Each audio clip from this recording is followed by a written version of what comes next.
Right. So now let's look at the types of fractions that we have.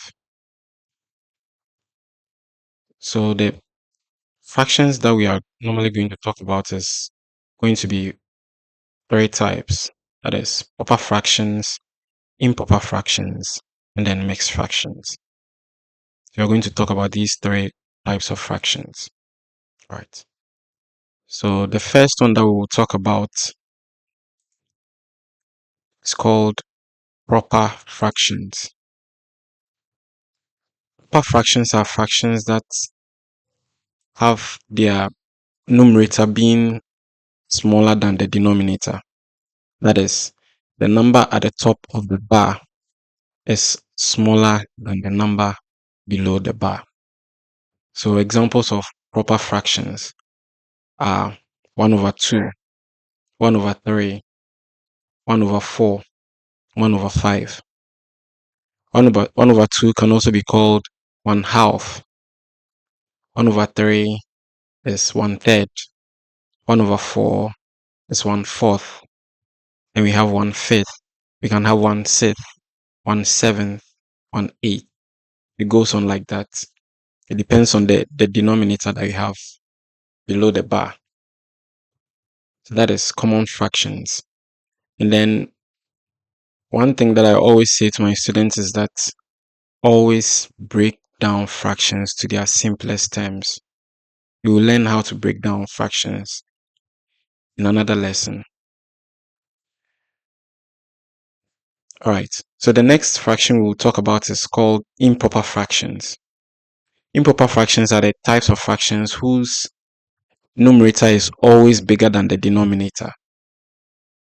So for instance, 12 over 5 is an improper fraction because the numerator is 12 and then the denominator is 5.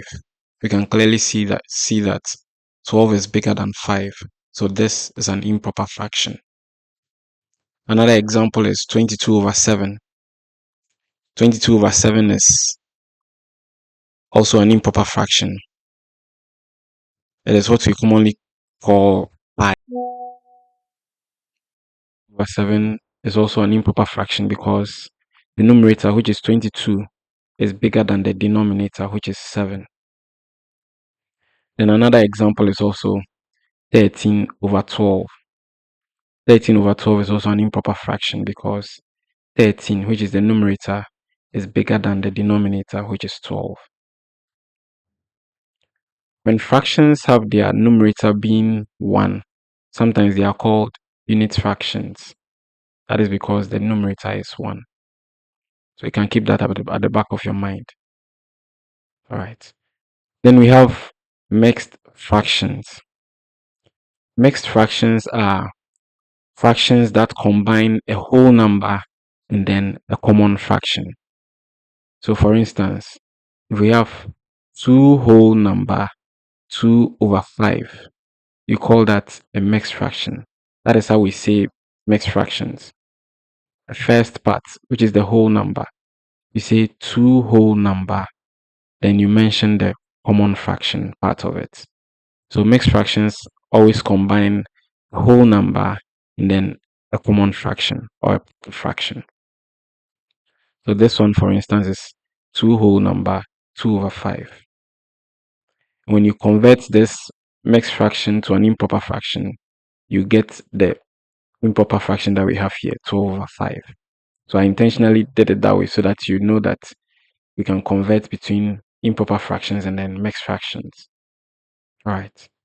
So the improper fraction here, 22 over 7, in terms of mixed fraction, is going to give us 3 whole number 1 over 7.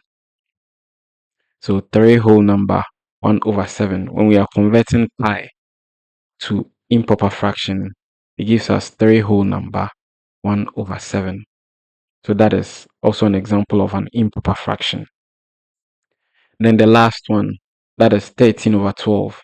When we convert 13 over 12 to an improper fraction, we will have 1 whole number 1 over 12. So that is how you say it. So you mention the whole number first, then you mention the proper fraction. That's all it. So remember, fractions, the three types of fractions that we've talked about are the proper fractions or common fractions, and then improper fractions.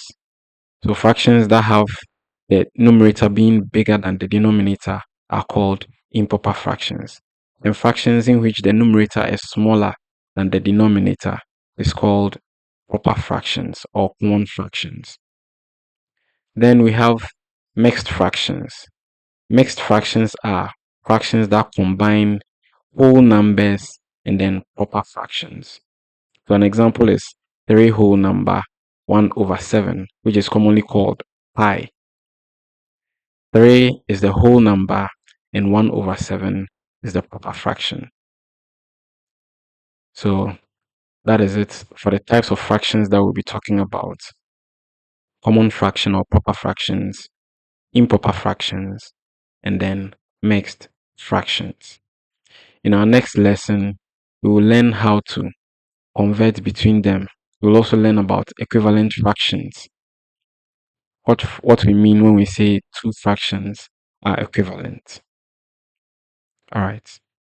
So see you in another video.